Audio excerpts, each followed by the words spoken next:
हम सोए नहीं कई रातों से, ऐ जाने वतन सा चांद बुझे, हमें नींद उसी दिन आएगी जब देखेंगे आबाद तुझे।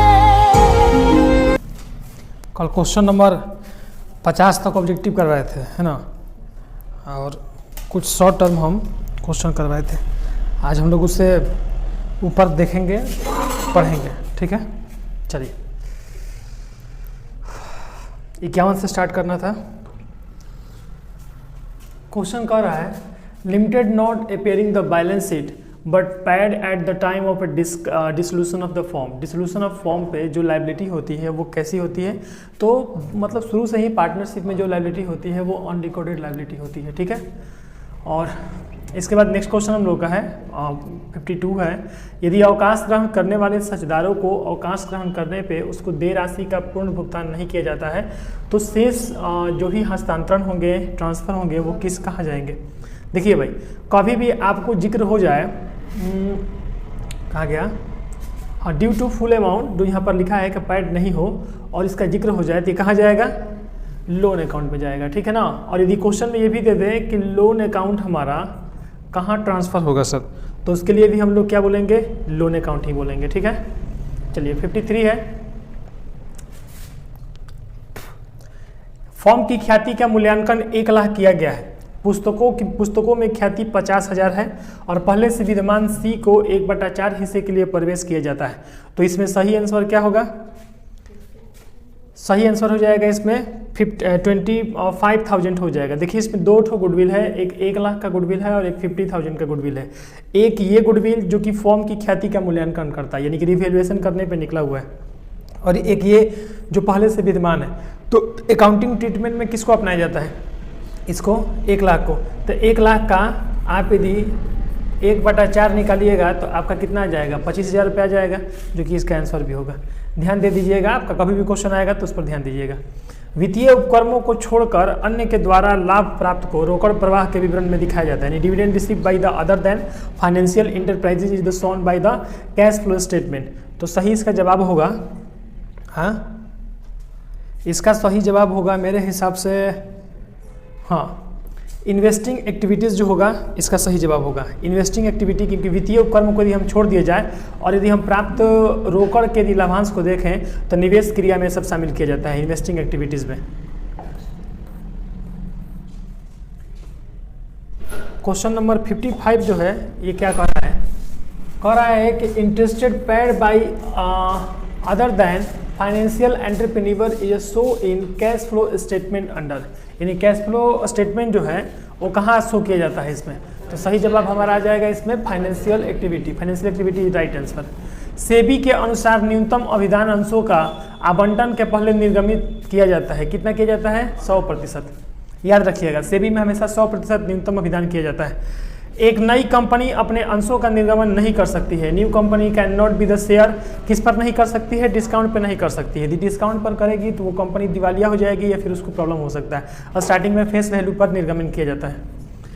58 जो क्वेश्चन है हमारा, कह रहा है इसमें कि dividend receive by the financial entrepreneur is show in A cash flow statement under which the achieving, यानी कि वित्तीय उपक्रम द्वारा जो भी रोकड़ प्रवाह होता है उसको कहाँ दिखाया जाता है, हाँ, ऑपरेटिंग एक्टिविटीज़ में आएगा। सही इसका आंसर आएगा किस में, ऑपरेटिंग एक्टिविटीज़ में। ऑपरेटिंग एक्टिविटीज आंसर हमारा सही है इसमें। दूसरा जो क्वेश्चन है, आयकर के भुगतान को वर्गीकृत किया जाता है, ये भी ऑपरेटिंग एक्टिविटी में ही किया जाता है। कंपनी का उदाहरण है, इसमें कंपनी कौन सा है, इसमें कंपनी जियो केबल कंपनी है। भारत एंड सन एगो पार्टनरशिप डील हो सकता है, गुप्ता एंड गुप्ता भी एक बिजनेस या सोल ट्रेड या फिर पार्टनरशिप हो सकता है, लेकिन जियो एगो कंपनी है। तो इसमें पूछा है कि उदाहरण में कंपनी कौन सा है। देखिए क्वेश्चन नंबर 61 कर रहा है कि पूंजी कोष की गणना की जाती है। पूंजी कोष की यानी कैपिटल फंड बराबर क्या होता है, तो कैपिटल बराबर एसेट्स माइनस लायबिलिटी होता है। तो इसमें कहीं भी आपको दिखेगा तो बी नंबर पे दिख रहा है। तो 61 का सही आंसर क्या होगा, बी नंबर। याद है ना, कैपिटल बराबर एसेट्स माइनस लायबिलिटी। यदि एसेट्स बोल दिया तो क्या करेंगे, एसेट्स बराबर कैपिटल माइनस लायबिलिटी, केवल लायबिलिटी बोल दिया तो एसेट्स माइनस कैपिटल। समझ में आ रहा है ना। तो घुमाकर ये प्रश्न एक हर साल आता है आपका। 62 देखिए, प्राप्ति एवं भुगतान खाता सामान्यता दर्शाता है। रिसिप्ट्स एंड पेमेंट अकाउंट में क्या निकलता है last result, surplus and defeat किस पे निकलता है, रिसीट्स पेमेंट अकाउंट में कि इनकम एक्सपेंडिचर में, इनकम एक्सपेंडिचर में, तो इसमें क्या आएगा, कैपिटल फंड आएगा हम लोग का आंसर, क्या आएगा, नहीं, हाँ सही ठीक बोल रही है, छोटी ठीक बोल रही है, कैश बैलेंस आएगा क्योंकि उसमें BDCD आता है, अब BDCD को हम लोग कैश बैलेंस कहेंगे, ठीक है। चलो क्वेश्चन नंबर 63 देखिए बच्चा, 63 में कह रहा है कि निम्न में से कौन सी मद प्राप्ति एवं भुगतान खाते में जाएगी। ऐसे तो आउटस्टैंडिंग सैलरी नहीं जाएगा, ई नहीं जाएगा, ई चला जाएगा। सी नंबर आंसर आपका राइट है, लाइफ मेंबर फी जाएगा, डेप्रिसिएशन आउटस्टैंडिंग सैलरी सब ट्रेडिंग ऑर्गेनाइजेशन में होता है। एक्यूरेट सब्सक्रिप्शन भी जा सकता था लेकिन ये भी उधार और नगद दोनों होता है, ठीक है ना। हाँ तो 64 नंबर क्वेश्चन है कि निम्न में से कौन सा आय नहीं है, which of the following is not a income, इसमें से इनकम कौन सा नहीं है भाई, सब्सक्रिप्शन इनकम है, डोनेशन इनकम है, सेल्स, यदि टिकट हम सेल्स करेंगे, एनपीओ में एक फंडामेंटल हम अकाउंटिंग सिखा रहे थे तो उसमें बताए थे कि इंडोर्समेंट फंड वगैरह करके उसमें रहता है, तो इंडोर्समेंट फंड जो होता है वो कोई भी मतलब आय नहीं होता है, तो सही हमारा जवाब होगा D number, D number is right answer. 65 number question है कि आय व्यय खाता तैयार किया जाता है, आय व्यय खाता तैयार किया जाता है गैर व्यापारिक संस्थान में यानी कि नॉन ट्रेडिंग में। अब कोनो बकलोल ABC को मार देगा ऑप्शन में तो गलती हो जाएगा। 66 देखिए, लाभ ना कमाने वाली संस्था में व्यय की आय पर अधिकता को क्या कहा जाता है, यानी कि in not profit organisation, in not for profit organisation excess of expenditure over income, यानी कि एक्सेस आपका एक्सपेंडिचर खर्चा ज़्यादा रहेगा इनकम के अपेक्षा तो उसको कमी कहेंगे, डिफिट कहेंगे। और यही क्वेश्चन में थोड़ा सा घुमा के बोल दे कि एक्सेस इनकम ओवर एक्सपेंडिचर तो आपका क्या आ जाएगा, सरप्लस आ जाएगा। समझ में आ रहा है ना, मतलब कि इसमें ओवर किसको कर रहा है, ओवर कर रहा है इसको को, ठीक है ना, ओवर इनकम मतलब इनकम से ऊपर आपका कौन है, खर्चा है। तो ये 67 देख लीजिए, प्राप्ति एवं भुगतान खाता सारांश है, किसका सारांश है भाई, तो इसमें आपका all revenue and capital receive payment का ही सारांश है ये, ठीक है। चलिए 68 पे जाना है, ओहो ज़्यादा जूम हो गया, अब ठीक है 68 पर चलते हैं। क्वेश्चन नंबर 68 कह रहा है वर्ष के दौरान प्राप्त चंदा 1,80,000 है और वर्ष के अंत में अदद चंदा जो है वो 20,000 रुपया है ना। वर्ष के अंत में प्राप्त अग्रिम चंदा, एक और चंदा है भाई 10,000 है, तो बताइए निकल जाएगा। ड्यूरिंग द ईयर आपका ये हो जाएगा 1,80,000, subscription outstanding at the end, ये जोड़ दीजिए इसको, कितना हो जाएगा 2 लाख और 10,000 माइनस होगा 1,90,000, आगे आंसर 1,90,000 आपका क्या हो जाएगा, राइट आंसर हो जाएगा। कैसे, एनपीओ में पढ़ाए थे, तीसरा चौथा क्वेश्चन था, छोटा छोटा क्वेश्चन था जिसमें एंड ऑफ ईयर को जोड़ दिया जाता है आउटस्टैंडिंग वाले को, ई वाला जो पैसा है 10,000 रुपया तो एंड ऑफ एडवांस का है, तो एडवांस का लास्ट वाला घट जाता है, बताए थे उसमें। 69 नंबर क्वेश्चन है, देखिए अब गलती सलती जो बढ़िया से नहीं पढ़ा है ना तो क्या करेगा, 1,80,000 में 20,000 को घटा देगा, फिर एक को जोड़ देगा, कुछ वो कर सकता है, तो उसके फेरा में नहीं रहना है, अपने सही आंसर के फेरा में रहना है। करंट अकाउंट कौन सा अकाउंट होता है, तो बच्चा जानता है कि पर्सनल अकाउंट होता है, ठीक है। ज़्यादातर आपका जो 12th में जो सिलेबस पूछता है ना, ज़्यादातर उसमें पर्सनल अकाउंट पूछता है, जो शेयर वेयर में पूछ दे तो पर्सनल अकाउंट होता है, नहीं तो एसेट्स में टेंजिबल इंडिबल गुडविल वुडविल पूछता है तो वो आपका थोड़ा चला जाता है रियल अकाउंट में, ना तो ढेर आपका उसमें आता है पर्सनल अकाउंट में। 70 नंबर क्वेश्चन है, एक साझेदारी फॉर्म के लक्षण है, 2 and more person sharing profit all the above. 71 number question है कि साझेदारों का दायित्व होता है अनलिमिटेड, सब लोग जानते हैं इसको, बताओ इतना आसान क्वेश्चन है, हाँ इसमें सही आदमी मार के चली आएगा, नहीं आएगा। देखिए साझेदारों की पूंजी पर ब्याज होता है एंड एप्रोप्रिएशन होता है, विनियोजित होता है। और 73 नंबर क्वेश्चन है कि हेमंत तथा दीपक बिना साझेदारी समझौते के एगो साझेदार फॉर्म चलाते हैं, और इसमें बोल रहा है कि the profit of the year amounting the, ये प्रॉफिट है इसका, हेमंत वाज इन्वेस्टेड द 12% पर the annum of the loan और given the form of the calculated. C number answer right होगा इसका। पूछिए कैसे, देखिए आपको यहाँ पर देखिएगा कि फॉर्म के लाभ में हेमंत तथा दीपक का हिस्सा ज्ञात करना है, आपको साफ साफ बोल रहा है calculate the share of Hemant and Deepak's profit. अब आपको ये तो नहीं बोल रहा है कि इंटरेस्ट और लोन को बताइए, आपको बोल रहा है कि प्रॉफिट कितना होगा ये बताइए, और साफ साफ आपको यहाँ पर दिया गया है the profit of year was, आपके प्रॉफिट कितना है 14,200, बिना साझेदारी फॉर्म यानी कि बिना लिखा पढ़ी वाला काम किया है, तो बिना लिखा पढ़ी वाला काम क्या है, 2 पार्टनर है तो इक्वल कर देंगे, यानी 1/2 से बांट देंगे इसको। तो 1/2 से बांटेंगे दोनों को, तो 2 से काटेंगे तो 7 हो गया, सही हो गया, यानी 71 दोनों को पड़ जाएगा, सही आंसर है। हालांकि इसके ऑब्जेक्टिव में हम बता देते हैं, आप जाइएगा तो थोड़ा आंसर इधर उधर हुआ होगा, लेकिन आपका सही आंसर यही होगा। ठीक है, कोई दिक्कत? हाँ, इसका आंसर यही होगा। आपको आंसर मिस्टेक से, हमको जहाँ तक याद है तो हम बी या ए पे हम टिक किए थे, लेकिन आप सी पर टिक कर लीजिएगा, ये आंसर इसका सी सही है। 74 नंबर क्वेश्चन देखिए, साझेदारी का फॉर्म से संबंध होता है, तो ऑनर और एजेंट दोनों का होता है। बहुत सुंदर।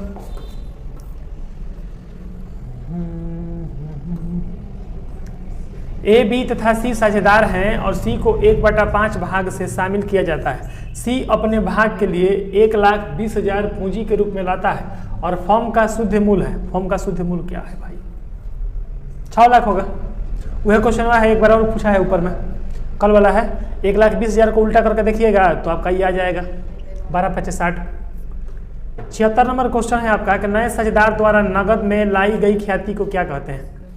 कोई साझेदार यदि ख्याति लाता है, नगद लेके आता है, तो उसको प्रीमियम कहेंगे। क्या कहेंगे उसको? गुडविल को हम लोग प्रीमियम कहेंगे।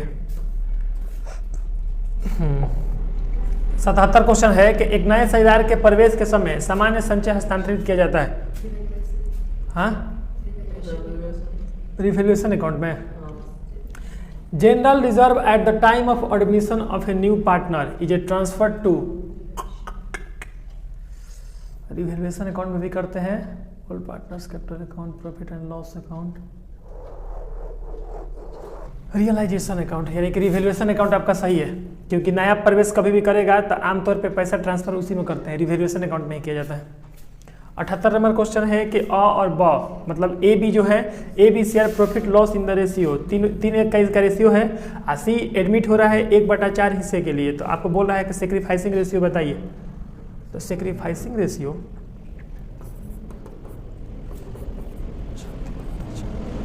इसका बी आंसर सही होगा आपका। इसका आंसर क्या होगा? बी होगा। देखिए कैसे बी होगा, 3 और 1 का रेशियो है, तो 3 और 1 कितने हो जाएंगे? 3/4 हो जाएंगे ना। आई माइनस करेगा कितना? 3/4, क्योंकि एक प्रॉफिट मान करिए घटाएगा इसमें से। तो इसका ध्यान से देखिएगा, तो ये क्या हो रहा है? 0 हो रहा है यहाँ पर, यानी कि जितना कैपेसिटी है इन लोगों का उतना ही ये लोग सेक्रीफाई कर सकता है। 3:1 के रेशियो में ही क्या कर सकता है? सेक्रीफाई कर सकता है। हाँ, दायित्व में कमी है। ओहो, क्वेश्चन देखो इंग्लिश में, डिक्रीज इन लायबिलिटी। लायबिलिटी जब डिक्रीज करेगी तो क्या होगा? गेन होगा, हम लोगों को लाभ होगा, फायदा है कि कर्जा हट रहा है। 80 नंबर क्वेश्चन है कि एक्स एंड वाई 3:2 के अनुपात में लाभ बांटते हैं और जेड को 1/5 भाग के लिए साझेदार बनाया जाता है। यहाँ पर देखिए जेड एक्स दोनों एक ही में डाल दिया है। जेड एक्स से 3/20 लेता है और इसमें इतना लेता है। इसमें देखिए क्या करना होगा, पहले तो इनका जो रेशियो है तो इसके साथ क्या निकालेंगे हम लोग? सेक्रीफाइसिंग करके निकालेंगे, यानी -1 करके इसका अपना हिसाब निकाल देंगे। अब फिर जो इतना बचेगा तो उसमें से इतना हम लोग हटा देंगे। आपका राइट आंसर यही वाला होगा, 8/8/4 का आंसर होगा, चेक कर लीजिएगा। त्याग अनुपात क्या होता है भाई? हाँ, formula of sacrificing ratio, old minus new होगा। इसके बाद एक नए साझेदार के प्रवेश पर संपत्तियों के मूल्य में कमी को डेबिट किया जाता है। कमी को क्या किया जाता है? डेबिट किया जाता है। किस में किया जाएगा? New partner, the decrease of A value of the assets debited, revaluation account में डेबिट किया जाएगा। हाँ, एसेट डिक्रीज कर रहा है, अरे वही रिवैल्यूएशन, एसेट डिक्रीज करेगा चाहे इंक्रीज करेगा, एसेट्स वो उसी में जाएगा, क्या बोलते हैं? रिवैल्यूएशन अकाउंट में ही जाएगा। क्योंकि मान लीजिए हम आपको एग्जांपल देते हैं कि बिल्डिंग का दाम है 70,000 रुपया और इसका मूल्य यदि एडजस्टमेंट में घटा कर लिख दें चाहे बढ़ा कर लिख दें, वो तो रिवैल्यूएशन अकाउंट में ही जाने वाला है। 83 नंबर क्वेश्चन है कि फॉर्म के समापन पर सबसे अंत में कौन सा खाता बनाया जाता है? बच्चा जानता है, कैश और बैंक लास्ट में बनता है। 84 नंबर क्वेश्चन है कि फॉर्म के विघटन पर साझेदारों के ऋण खाते को हस्तांतरण किया जाता है, ट्रांसफर किया जाता है। तो कौन से खाते को ट्रांसफर किया जा रहा है? पार्टनर्स लोन अकाउंट को ट्रांसफर किया जाता है, पार्टनर्स लोन अकाउंट में। क्या पार्टनर्स लोन अकाउंट इसमें कहीं दिख रहा है?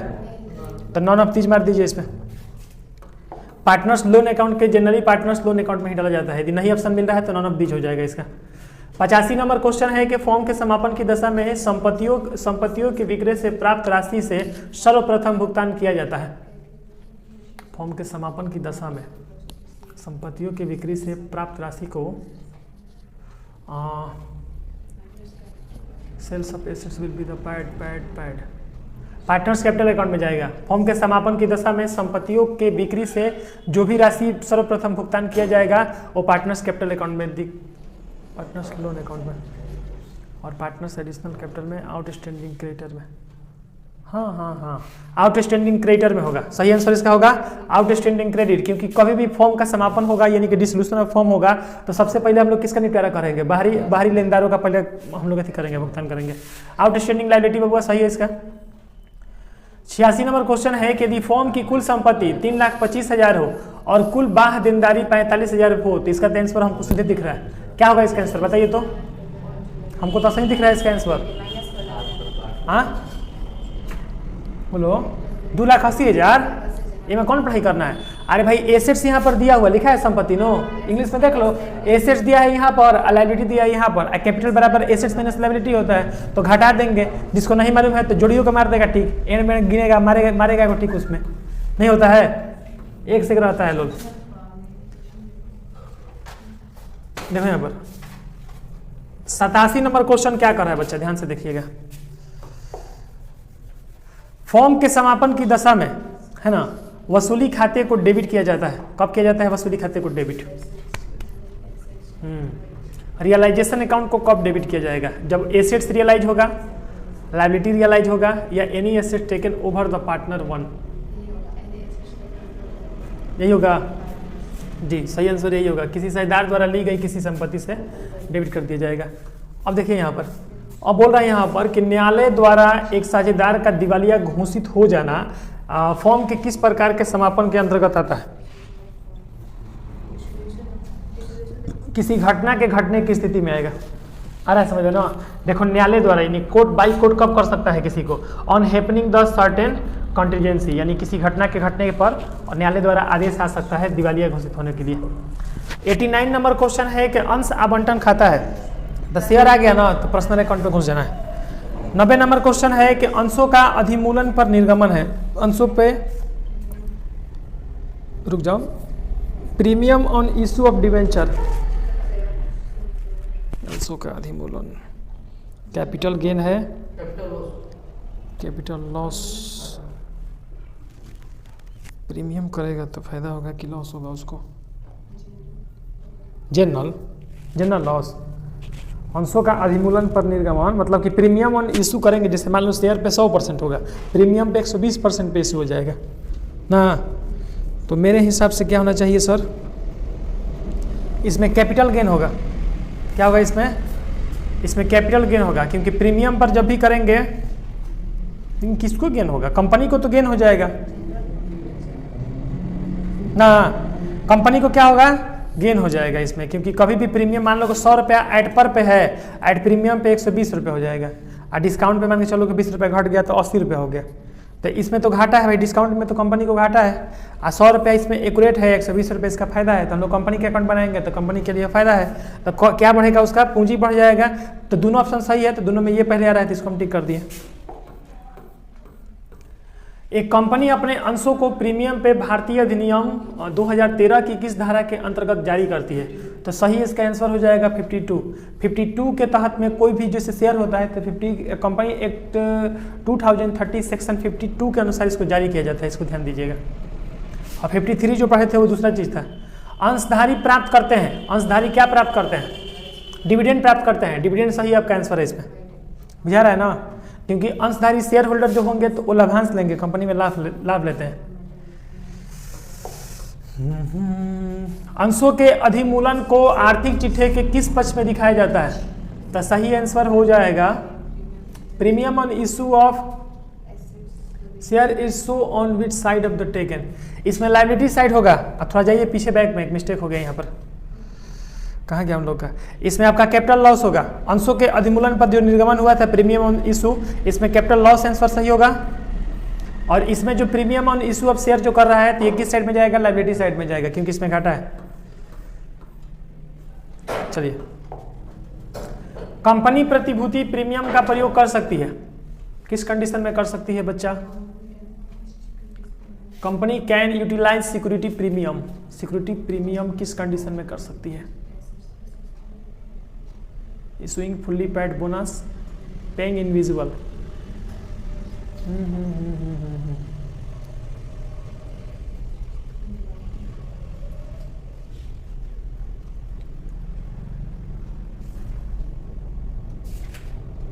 इसमें सही जवाब हो जाएगा लाभांश देने के लिए। सी नंबर आंसर सही है, पेइंग डिविडेंड आपका सही है, क्योंकि कभी भी कंपनी पेमेंट किसी को देने के लिए ऐसा कर सकती है। 95 नंबर क्वेश्चन है कि अंशों का हरण किया जाता है। अंशों का हरण किसके लिए किया जाता है?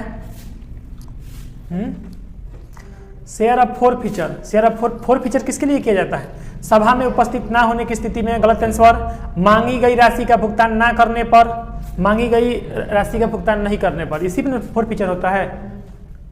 मान लीजिए कि शेयर जो कंपनी दिया है, आप पैसा मांग रहा है तब दे भी नहीं कीजिएगा, तो आपका शेयर बर्बाद हो गया, उसको हटा देगा कंपनी। 96 क्या का क्वेश्चन कर रहा है? Coupon bond, zero coupon bond are the issue. किस पर किया जाता है? At the zero interest rate ना, without specific rate of interest, बिना किसी रेट पर। हाँ, जीरो वाला आपका आंसर सही नहीं होगा। आपका ढेर लोग जीरो पे मार देता है लेकिन गलत हो जाता है, वो without specific rate of interest पे होता है। ऋण पत्रधारी को मिलता है, यानी डिवेंचर होल्डर रिसीव करता है। क्या रिसीव करता है? ना, हमको तो नहीं लगता है कि दोनों करता है, हमको तो लगता है कि इंटरेस्ट खाली देता है। फायदा थोड़ा ना लेगा, तब तो फायदा लेगा तब तो लॉस भी उसको लेना चाहिए। जब फायदा लेगा तो उसको लॉस भी लेना पड़ेगा ना। और डिवेंचर होल्डर हमेशा क्या लेता है? अपना सर्टेन पीरियड पे एक इंटरेस्ट लेता है, केवल ब्याज लेता है। 48 नंबर क्वेश्चन है, 98 नंबर कि क्या बोलते हैं उसको, ऋण पत्रों, इंग्लिश देखो ना, loss on issue of debenture is a generally, हाँ, जनरली रिटर्न ऑफ, कब तक चलेगा? तो with in the life of debenture. With in the life of debenture 98 का आपका सही आंसर है, with in the life of debenture. इसके बाद आपका 90 नंबर क्वेश्चन है कि FLTD ने 4 लाख मूल्य की मशीनरी खरीदी और प्रतिफल के रूप में भुगतान प्राप्त किया। 100 वाले 10 किए और 20 वाले कितना किया भाई? कटौती कर दिया। देखिए आपका आंसर भी इसमें दिया हुआ है।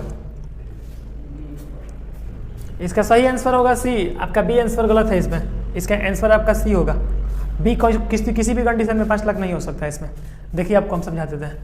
4 लाख रुपये आपका दिया है और 100 वाले रेट के हिसाब से 10%, ये तो फैशन रहता है डिवेंचर के लिए, आप प्रीफरेंस शेयर चाहे किसी पे भी रेट लिखा रहता है। 20% कटौती किया है, यानी कि डिस्काउंट किया है। तो डिस्काउंट करेगा तो घटेगा कि बढ़ेगा? घटेगा।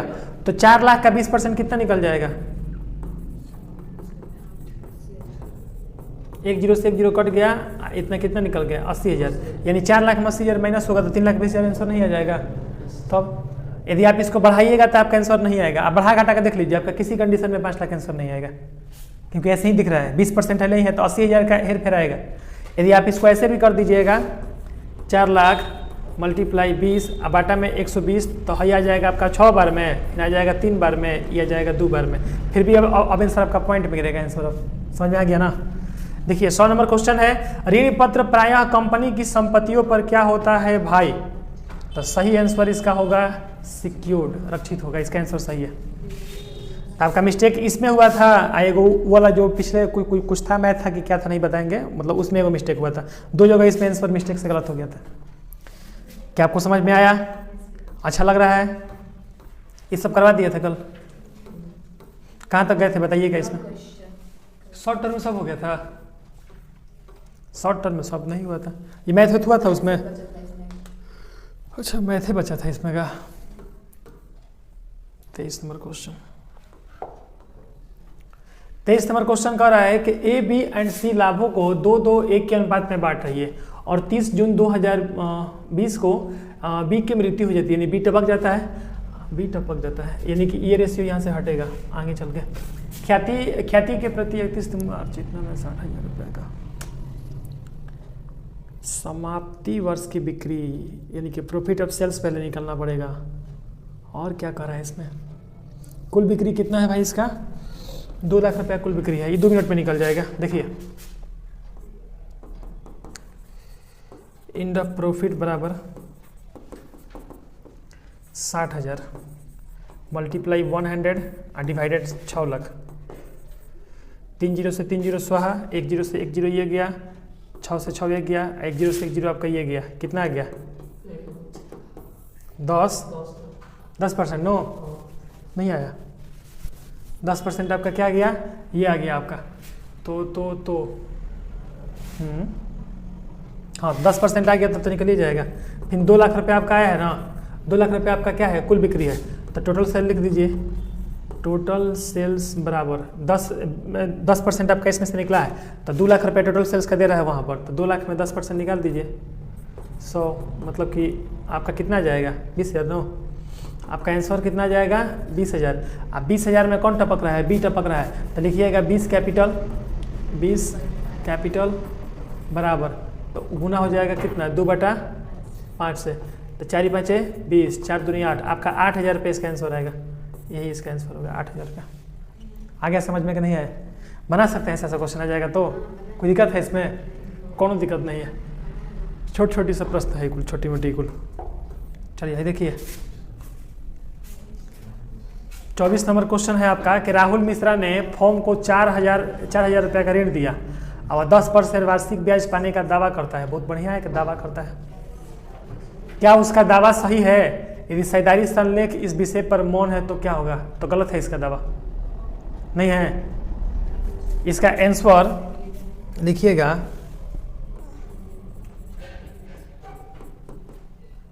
राहुल मिश्रा लिखिए, चाहे लिख दीजिए।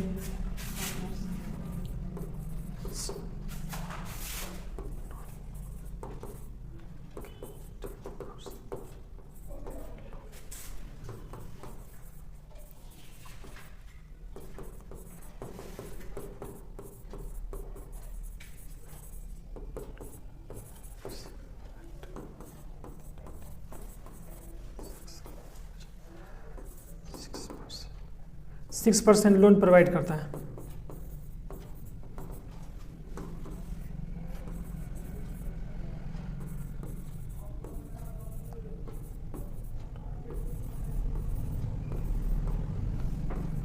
ठीक है, मतलब कोई भी अमाउंट इसमें क्या करेगा, मैटर नहीं करेगा। समझने वाली बात है। देखिए झूठ मूठ का हम लिखे थे इतना, 4 लाख रुपए झूठ मूठ का नहीं लिखे थे। आप लिख सकते हैं ऐसा, आप क्या कर सकते हैं, आपको इस प्रकार का आ जाएगा तो आपको लिख के आंसर में समझाना पड़ेगा कि क्या नहीं हो रहा है। इसमें बोल रहा है कि 40,000 रुपया फॉर्म में ऋण दिया है, लोन दिया है राहुल, और राहुल 10% ब्याज मांग रहा है। इसमें क्या उसका दावा सही है? साझेदारी संलेख उसमें मौन है, यानी कि चुप है। तो कहने का मतलब ये है कि जब पहले से साझेदारी में कोई अनुबंध नहीं हुआ है, अब समझौता नहीं हुआ, तभी तो साझेदारी फॉर्म मौन है। इसका मतलब है कि 6% उसको मिलेगा, 10% कहने से नहीं मिलेगा। पहले लिखवाना पड़ता है कि 10% या 12% लोन लेंगे। समझ में आ गया ना? उस चीज को लिख देना होगा। आप लिख दीजिएगा Rahul Mishra has not gain the 10% loan because Indian partnership act 1932 section 4 any person without the written and oral formalities and agree to the partner 6% is allowed। ठीक है, एंड ठीक। 25 नंबर क्वेश्चन देखिए, साक्षी लिमिटेड ने 6,000 10% ऋण पर 105% पे शोध किया उसका, है ना? हाँ, और इसमें बोल रहा है कि 90 रुपए में परिवर्तित कर दिया। निर्गमन किए गए समापन के अंशों को बताइए। बना लीजिएगा इसको, सोच के बताइए एक बार। बन जाएगा। छोटे आंसर है ये।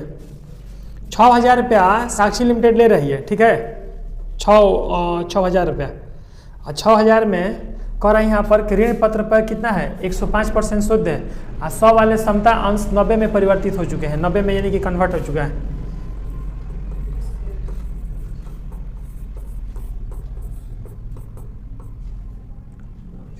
नौ छक्का 54,000 रुपये इसका आंसर आएगा। मतलब टोटल जो होगा ना, तो टोटल इसका आंसर यही आएगा।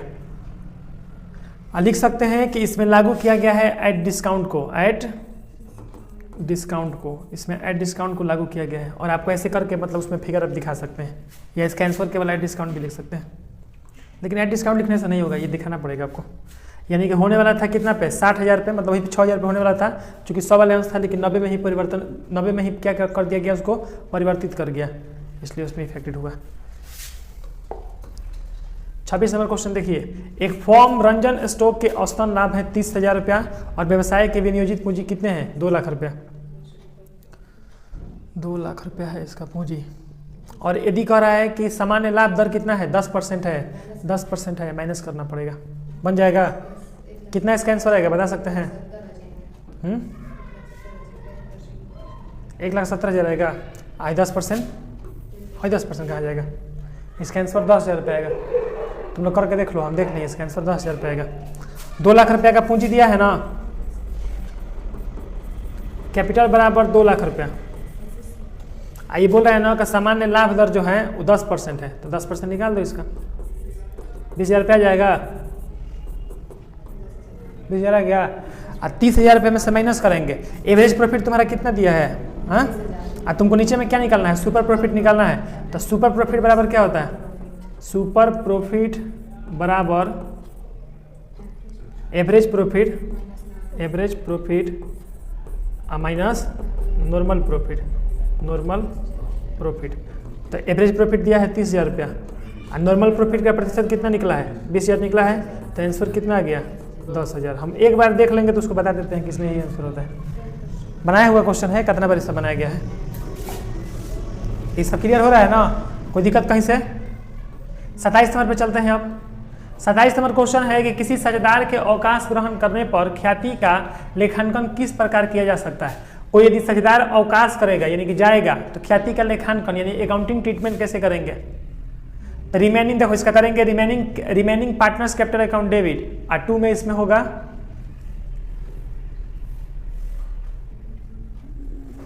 किसी ख्याति का अवकाश, इसका जनरल एंट्री बनेगा। रिमेनिंग पार्टनर तो डेबिट होगा इसका, remaining partners capital account debit, और 2 में हो जाएगा। अच्छा अवकाश है ना, रिटायरमेंट लिख दो, retirement partners capital account.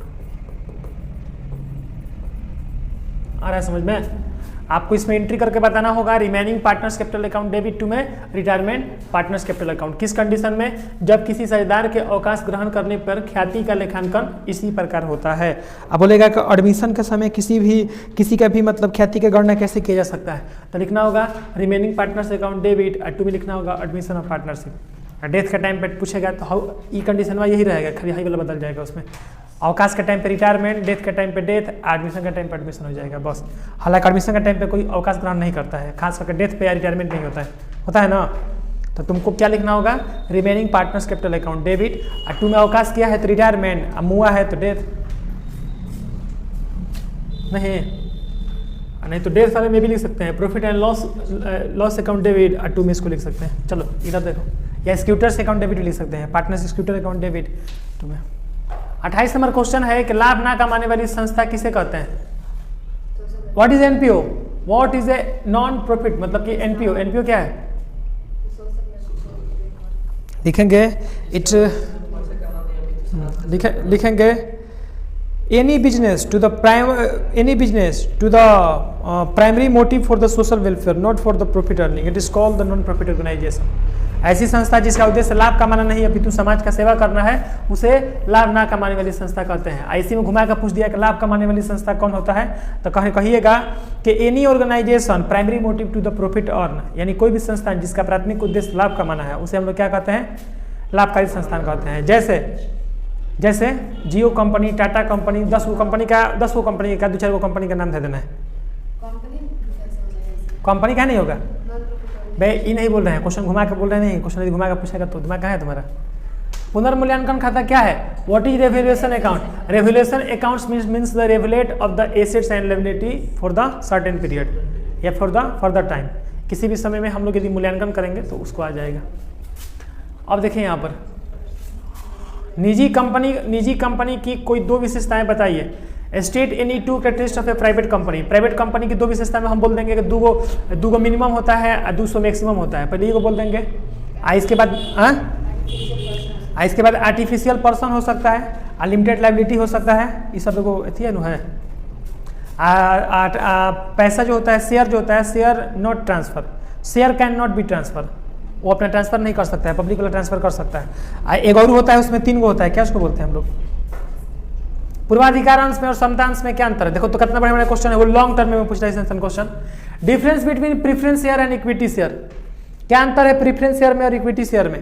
Preference share is a main owner of the company and equity share is a secondary owner of the company. Preference share invest to the main fund and equity share a buy a little share of the company, buy little share from the company, मतलब उससे छोटा मोटा खरीदा होगा. Preference share has not voting right, equity share has the full voting right, full voting rights. आ रहा है समझ में ना? रिस्क की बात करेंगे कि preference share not higher risk but equity share is the high risk. तो ये सब पढ़ाया हुआ चीज़ है. और दोनों के गारंटेड कौन बनेगा? सेबी. याद कर लीजिएगा, ये सब आएगा कल हम समझाएं. वित्तीय विवरण के उद्देश्यों की व्याख्या कीजिए. Explain the object of financial statement. Financial statement का ऑब्जेक्ट कल भी बता रहे थे. फाइनेंशियल ऑब्जेक्ट का मेन मोटिव होता है कि पहले नंबर के आपका कंडीशनल जो भी बिजनेस में जो भी फाइनेंस है उसके सोर्स की व्यवस्था करना है, बिजनेस में होने वाले गलतियों की व्यवस्था करना है, और देन एसेट्स को हमेशा इंक्रीज फॉर्म में रखना है, लायबिलिटी को डिक्रीज फॉर्म में रखना है. समझ में आ रहा है ना? तो इसको आप याद कर लीजिएगा. नहीं दिक्कत होगा कि सर कैसे लिखेंगे, क्या लिखेंगे, तो कमेंट कीजिएगा, हम अथी कर देंगे. देखो यहाँ पर 33 नंबर क्वेश्चन देखिए क्या है. राम लिमिटेड का पंजीयन हो, राम लिमिटेड का पंजीयन कितना है? 2 लाख है. ये नहीं बनाएंगे हम, ये क्वेश्चन हम नहीं बनाएंगे क्योंकि ये क्वेश्चन कितना बार हम लोग बना चुके हैं, नहीं बना चुके हैं. छोटा मोटा क्वेश्चन है, देखिए ना. अब वही वाला तो क्वेश्चन है कि 20,000 वो है, 10 रुपये वाला रेट है, 2 रुपये एप्लीकेशन पे, 3 रुपये अलॉटमेंट पे, 3 रुपये फर्स्ट कॉल पे और 2 रुपये लास्ट कॉल पे. कितना बार हम लोग जनरल एंट्रीज का बनाए होंगे? नहीं बनाए होंगे. Bank account debit to share capital account, फिर लिखेंगे share application account debit to में, हाँ कुछ ऐसा ही करके लिखेंगे, मतलब एक बार देख लेना उसको. अरे हम लोग जनरल खाली फॉर्मेटवा खींचेंगे, बस अपने आप लिखाते चले जाएगा, उसमें प्रैक्टिस हुए है कोनो. हाँ बस. आज सत्यम लिमिटेड वाला भी सेम क्वेश्चन ये है. सत्यम लिमिटेड में कुछ बोल रहा है क्या एक्स्ट्रा? ना वही चीज़ में तो है, एकदम डिटो वही क्वेश्चन में है. ये दोनों बन जाएगा क्वेश्चन में, 5-5 नंबर आराम से मिल जाएगा. नरेशन लिखना होगा और जनरल एंट्री का फॉर्मेट खींचना होगा बढ़िया से, तो अब ना नंबर उधिया ही जाएगा. 35 नंबर क्वेश्चन देखिए, 35 नंबर बन जाएगा. ओकरे आधार पे 35 नंबर क्वेश्चन है. लो 3 क्वेश्चन 5-5 नंबर का कंपनी सेक्शन से दे दिया, वो भी आसान क्वेश्चन. हाँ बन जाएगा ना. इसमें खाली कंडीशन बोल रहा है ना, लेकिन इसमें से 500 अंशों पर प्रथम एवं अंतिम याचना नहीं हुआ है. मालूम है कि पैसा घटा देना होगा और घटा के लिख देना है लास्ट में वाले में.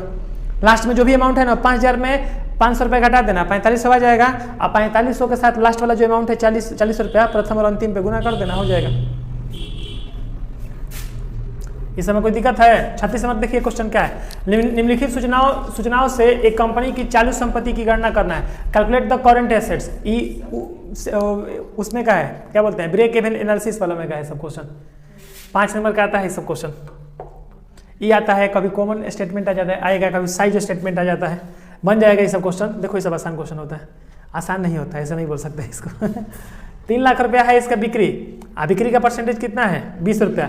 तो सबसे पहले हम टोटल सेल्स या फिर ये निकाल देते हैं, ग्रोस प्रॉफिट निकाल देंगे इसका. ग्रोस प्रॉफिट कितना होगा इसका? 3 लाख माइनस 20% ऑन सेल्स, तो आ जाएगा आपका कितना? 2,40,000. 2,40,000 कैसे आएगा? 20% निकालोगे तो नहीं आएगा. तो निकाल कर देख लो, हम बस यही तरह निकाल लिए. 3 दूनी 6 आएगा, नहीं 60,000 रुपये के आसपास में उसका आएगा. हम लोग थोड़ी एडवांस दिमाग लगा देते हैं. 3 लाख रुपया मल्टीप्लाई 20 बटा सही करेंगे तो 1 से 0 कट गया. देखो आ गया, 3 दूनी 6 आ गया, 60,000 रुपये आ गया ना. हम डायरेक्ट 60,000 रुपये माइनस किए तो आ गया, फिर नहीं आ गया. यहाँ पर आप लिख सकते हैं, आप स्लो में इसको लिख सकते हैं. फिर आप ऐसे बराबर यहाँ पर दीजिएगा और लिखिएगा यहाँ पर 3 लाख माइनस कितना? 60,000 बराबर कितना आ जाएगा? 2,40,000. एक आंसर ये आ गया. अब कह रहा है कि स्कंद आवर्ती के 4 अनुपात, यानी स्टॉक टर्नओवर रेशियो 4 टाइम है, 4 टाइम है. तो 4 टाइम के लिए क्या निकाल देंगे? एवरेज प्रॉफिट बराबर कितना आ गया? 60,000 रुपये आ गया 60,000 ना. इसके बाद देखिए यहाँ पर आपके चालू लायबिलिटी कितना है? 40 रुपये है. और यहाँ पर है त्वरित आपका है, मतलब क्विक रेशियो आपका इतना है. इससे पहले कुछ बोल रहा है, हाँ सर अंतिम रेशियो बोल रहा है सर. स्टॉक इन द 20,000 रुपया इसका क्लोजिंग स्टॉक है, इसका बिंगिंग नहीं दिया है. लो इसमें तो रफर कर दिया. अंतिम रहतिया प्रारंभिक रहतिया से 20,000 अधिक है. हाँ क्लोजिंग स्टॉक जो है ओपनिंग स्टॉक से 20,000 अधिक है. तो कैसे निकलेगा? इसका फार्मूला होगा ना कुछ हो. तो हम लोग निकालने के लिए क्या करेंगे? लिखेंगे स्टॉक प्रॉफिट या स्टॉक कैपिटल बराबर स्टॉक प्रॉफिट या स्टॉक कैपिटल लिखेंगे यहाँ पर 60,000 रुपये है ना, तो पहले 60,000 रुपये लिख देंगे यहाँ पर जो आया है 60,000 बराबर। हम मान के चलेंगे ना कि छोड़ो ना, फार्मूला लिख देते हैं पूरा, ना तो तुम लोग कहोगे कि सर हो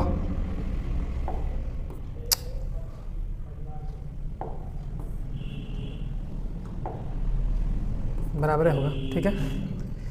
इसका फार्मूला होता है ओपनिंग स्टॉक, अब स्टॉक के लिए टाइम नहीं है अब लिखने के लिए, देख रहे हैं ना छोटी छोटी बच रहा है। Opening stock plus closing stock divided कितना हो जाएगा 2 हो जाएगा। तो अब देखिए, अब मान के चलिएगा 60,000 रुपये आपका ई पैसा है, ओपनिंग स्टॉक नहीं दिया है, क्लोजिंग स्टॉक का रहा है कि 20 ज़्यादा गुना मतलब बड़ा है, तो हम मान के चलेंगे ओपनिंग स्टॉक को x मान लेंगे, चाहे क्योंकि नाम है तो हम नाम मान लेंगे कोनो NYPT कुछ हुआ मान लेंगे, इस मैथ का फार्मूला है 8वीं क्लास का। प्लस कर देंगे कितना हम वहाँ पर 20,000, क्योंकि 20,000 अधिक है, 20,000 डिवाइडेड कितना हो जाएगा 2 हो जाएगा। अब देखो, अब हाई कट सकता है, हाई 2 है जाएगा तो दूसरे रूप ले लेगा, है भागा के है गुना का रूप ले लेगा, हाई वाला कट सकता है इस साल में, तो 2 से कटाएंगे 20 को तो कितना हो जाएगा 10, यानी 10,000 हो जाएगा ना। तो इसका रिजल्ट क्या निकलेगा 60,000 बराबर x प्लस 10,000। तो अब 10,000 को होने ले जाएंगे तो x बराबर कितना हो जाएगा 50,000, x बराबर कितना हो जाएगा 50,000। रुको यहाँ पर लिख देते हैं, यहाँ पर लिख देना, लिखेंगे x बराबर 50,000। क्या छोटी समझ में आया कि x बराबर 50,000 कैसे आया, कोई दिक्कत नहीं है ना समझने में ना। तो x बराबर 50,000 निकल गया, हो गया नहीं अभी और बाकी है अभी यहाँ पर देखो, अब क्लोजिंग का है 20,000 रुपया, बोल रहा है कि 20,000 अधिक है ना, तो लिखेंगे यहाँ पर x प्लस क्लोजिंग यानी ओपनिंग प्लस क्लोजिंग, तो कितना हो जाएगा 50,000 तुम्हारा निकल गया है ओपनिंग का, और क्लोजिंग कितना है 20,000। तो टोटल स्टॉक कितना हो गया तुम्हारा, टोटल स्टॉक बराबर हो गया तुम्हारा 70,000 रुपये। क्या 70,000 रुपये आंसर आ गया? नहीं, अभी और है यहाँ पर क्वेश्चन है कि त्वरित अनुपात निकालना है, तुमको लिक्विडिटी रेशियो निकालना है, और तुम्हारा चालू दायित्व यानी कि 40,000 रुपये तुम्हारा चालू दायित्व दिया है। तो इसमें अब तुमको मेन क्या निकालना है? सर मेन क्या निकालना है, मेन बता दीजिए सर। तो आपको मेन इसमें ये निकालना है, कहाँ गया current assets of A company. तो आपका सीए कितना हो जाएगा, सीए हो जाएगा आपका 70,000 रुकिए 40,000 7.5 प्लस 30,000 आपका 1 लाख आंसर आएगा। आप चेक कर लीजिए इसको, देख लो भाई, जो भी देख रहे हो देख लो, अपना चेक करने में तुमको समय लगेगा। 1 लाख रुपये उसका आएगा आंसर, आ रहा है समझ में? 1 लाख कैसे आएगा?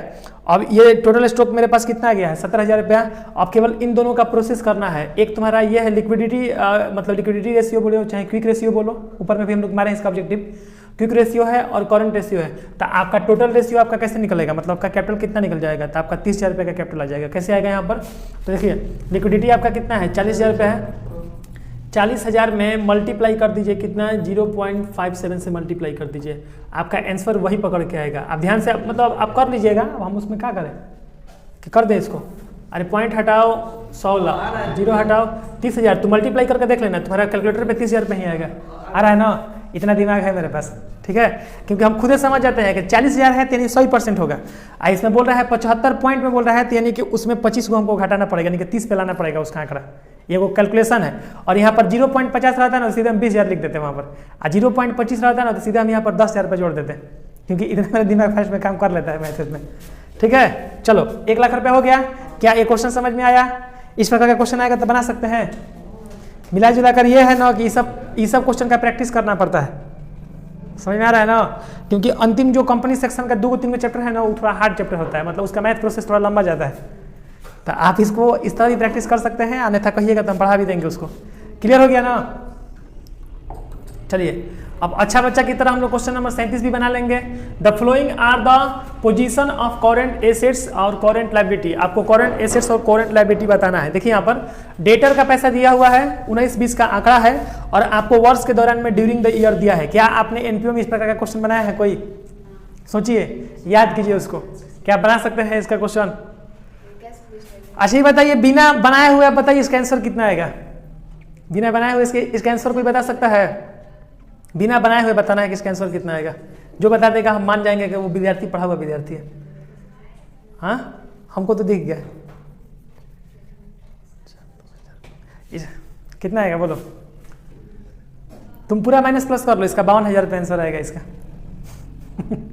तुम करके ट्राई कर लो, तुम अभी इस प्रोसेस को करोगे, हम प्रोसेस समझ चुके हैं इसका। देखो एकदम सिंपल मेथड था, कोई दिक्कत नहीं है इसमें। आप क्या लिखिएगा, टोटल क्या है भाई, सब्सक्रिप्शन है कि डोनेशन है, कुछ लिख में नहीं किया, चलो ना लिख देते हैं टोटल अमाउंट लिखो, कुछ नहीं है तो टोटल अमाउंट लिखो। टोटल अमाउंट कितना है 50,000। अब आपको कुछ चीज़ों को ऐड करना होगा, आप कुछ चीज़ों को क्या करना होगा, लेस करना होगा। किसको ऐड करना है, किसको लेस करना है। सर डेटर का जो पैसा होता है ना, डेटर का पैसा, तो डेटर का पैसा ओपनिंग वाला ऐड होता है, क्लोजिंग वाला क्या होता है, माइनस होता है। तो ओपनिंग में देखो 20,000 है, क्लोजिंग में 15,000 है, दोनों का हेर फेर निकालोगे तो 5,000 रुपये तुम्हारा आ जाएगा। इसमें 5,000 रुपये क्या हो जाएगा, ऐड हो जाएगा। लिख दोगे यहाँ पर डेप्टर, देखो शॉर्ट विधि बता रहे हैं, फिर तुमको लॉन्ग विधि भी बता देंगे। उसके बाद यहाँ पर क्रेडिटर का पैसा हमेशा माइनस होता है, तो हम क्या लिख देंगे, क्रेडिटर में कितना लिख देंगे 2,000 रुपया। और फिर वो क्या बोलते हैं, बिल्स रिसीवल है, तो बिल्स रिसीवल का भी पैसा जो होता है भी माइनस होता है, तो इसका भी हेर फेर कितना है 2,000 रुपया का है, तो 2,000 रुपये इसका भी लिख देंगे। और प्रीपेड एक्सपेंस यानी कि पहले ही भुगतान कर दिया है, तो ये एडवांस की तरह काम करेगा, यानी ऐड हो जाएगा इसका। क्यों ऐड होगा, क्योंकि इसका 8,000 रुपये इसका बिगनिंग अमाउंट ज़्यादा है, एंडिंग अमाउंट इसका कम है, तो एडवांस का पहले जुड़ जाएगा, 1,000 एक्स्ट्रा जुड़ेगा। 52,000 रुपया आ गया तुम्हारा, 56,000 रुपया आया, 56 में से 4,000 रुपये माइनस कर देगा तो 52,000 रुपये नहीं आ गया तुम्हारा। आप लॉन्ग प्रोसेस में चलोगे तो चलो तुमको लॉन्ग प्रोसेस में लेके चलते हैं। इसको जोड़ो, इसको घटाओ, है ना, इसको घटाओ, इसको जोड़ो, क्योंकि क्रेडिटर के साथ उल्टा होगा, डेटर का अपेक्षा उल्टा होता है उसमें ना, समझे। एडवांस का ओपनिंग जुड़ता है, आउटस्टैंडिंग का लास्ट वाला जुड़ता है, उसी प्रकार डेटर का शुरू वाला जुड़ेगा, इसका लास्ट वाला जुड़ेगा। आपका समझ में आ रहा है ना। उसके बाद आपका बिल्स रिसीवल होगा, बिल्स रिसीवल होगा तो ये वाला आपका जुड़ेगा और ये वाला आपका घटेगा। आप सोच रहे होंगे सर बिल्स रिसीवल आपको ऊपर लिखना चाहिए, आप नीचे लिख दिए, एक पल के लिए ऐसा लगा नहीं आप लोगों को, इसलिए कि उसका फर्स्ट वाला आप जोड़िएगा और लास्ट वाला घटाइएगा, तो माइनस फिगर उसका ज़्यादा ना, इसलिए 2,000 रुपये उसको हम नीचे में दिखा दिए थे। जोड़िए 6,000 रुपये ऊपर में जोड़ दीजिए, 8,000 घटाइए, आपका 2,000 नीचे में आएगा। और फिर आपको एक्सपेंसेस होगा तो एक्सपेंसेस का हाई वाला जुड़ेगा, हाई वाला घटेगा। आप करके देखिए, हमारी मोबाइल पे एक बार तो थोड़ा देख लेते हैं हम भी, कर लीजिए आप कीजिएगा, आपका डिटो आंसर यही आएगा। आपका जो भी आंसर आएगा आपका डिटो आप चेक कीजिएगा तो आपका यही आएगा। क्या 52,000 रुपया आ रहा है, अरे उससे भुला जाओ। अब थोड़ा जो स्लो में हम पढ़ा रहे थे, आराम से बच्चे जिस तुम लोग से पढ़ा रहे थे, खेल रहे थे, अब हो गया वो सब बाल लीला।